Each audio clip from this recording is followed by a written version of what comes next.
दरेकर आहेत. प्रवीणजी, आम्हाला जी माहिती मिळते त्यानुसार वांद्र्याच्या सोफिटल हॉटेलमध्ये मुख्यमंत्री देवेंद्र फडणवीस आणि आदित्य ठाकरे यांची बैठक सुरू आहे. आपल्याला काय माहिती, काय प्रतिक्रिया? नाही, मला याची अजिबात कल्पना नाहीये.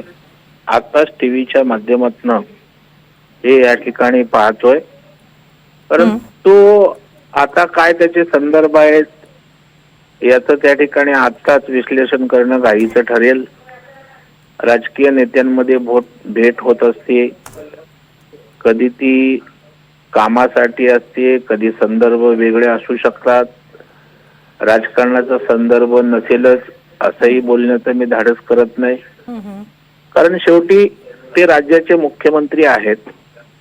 त्याला महाराष्ट्रातले कोणी नेते, आमदार, खासदार भेटू शकतात. आता शेवटी ह्या दोघांनाच भेटीचं माहीत असू शकतं. त्याच्यामुळे भेट कशासाठी आहे हे आयदर देवेंद्रजी किंवा आदित्यजीच त्यावर त्या ठिकाणी बोलू शकतात. काही यथावकाश ते बाहेर येईल.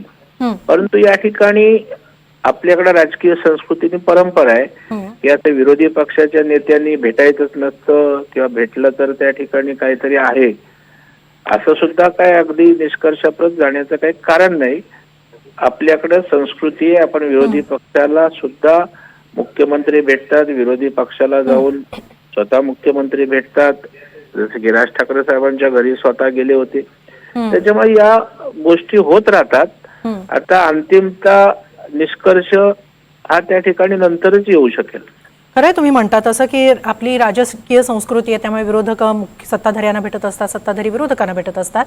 मात्र आतापर्यंत 4 बैठका झालेल्या आहेत ठाकरे आणि फडणवीसांच्या, आणि तसं म्हटलं तर ही 5वी भेट म्हणून अधिक चर्चा होत आहे. त्यामुळे जी ऑफर फडणवीसांनी दिली ती स्वीकारली जाईल असं वाटतं?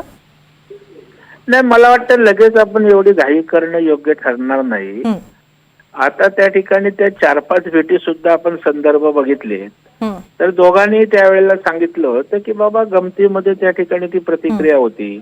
दोघांनी स्पोर्टिंगली घेतलं. आता त्याच्यामुळं आणि त्या ठिकाणी ज्या काही चर्चा करायच्या असतील त्या काही ठरवायचं असेल ते आम्हाला थोडं माहित असतं. ते वरिष्ठ पातळीवरच शीर्षस्थ नेतृत्व ठरवत असतं.